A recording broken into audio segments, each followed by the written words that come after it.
પણ આવી ગયા છે સામે કાંઠેથી એટલું બધું તપીને આવવું પડ્યું મિત્રો જુઓ ખાલી તો વિડિયોમાં બના રહેજો હા જો પરસોત્તમભાઈ ગાડી ધોઈ રહ્યા છે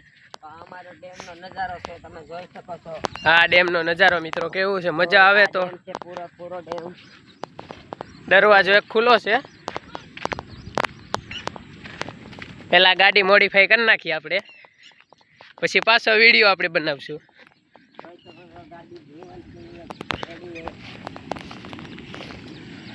હા જો ગાડી ધોવાય છે આ બધું ડેમનું જ પાણી આવે એમાં આ બધું ડેમનો નજારો જોઈ શકો છો તમે હા જો આ સંજયભાઈ હું કઈ કહીશ લાઈક કરો એમ કે સબસ્ક્રાઇબ કરવાનું ભૂલતા નહીં હા જો અંદરનું પાણી ખાલી જુઓ તમે દેખાઈશ કે નથી દેખાતું માવો તો લાવ્યો